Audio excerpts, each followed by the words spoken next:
Mapagpalang umaga mga ka-friendship.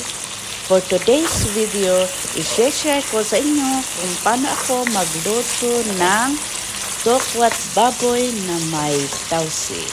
Simple lang itong gawin mga ka-friendship. Ayan, uunahin ko munang pinakulo ang baboy para lumambot at sa kabila nagpiprito na rin ako ng tokwa. Hayaan lang natin na matuyo ang tubig ng ating pinalalambot na baboy at pagkatapos niyan, pamantikain lang natin ito. Dahil maraming mantika ang lumabas sa ating pork belly, kaya babawasan natin ito. Ngayon, umpisahan na natin igisa una ang bawang. Hayaan lang natin na maging brown ito at pagkatapos isusunod na rin natin ilagay ang ating sibuyas. White onion ang ginamit ko dyan guys at medyo madami ang sibuyas na ginamit ko dyan para mas malasa sa ating lulutuin.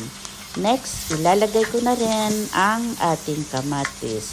Tatakpan ko lang muna yan para mabilis na maluto ang ating mga sangkap.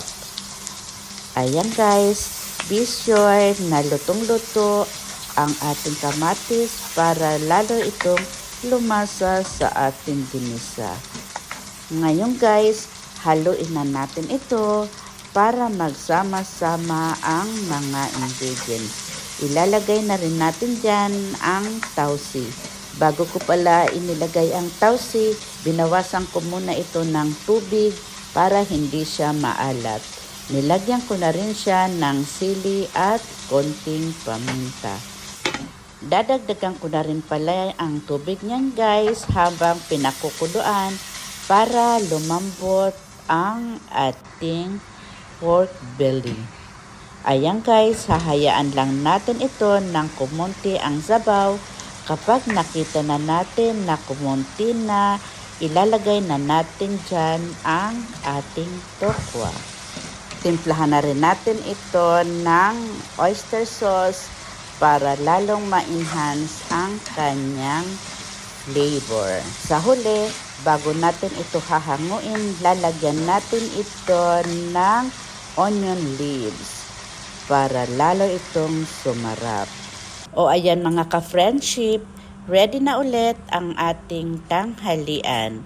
Gumawa na rin ako ng veggie salad para kapartner ng ating ulam na niluto for today.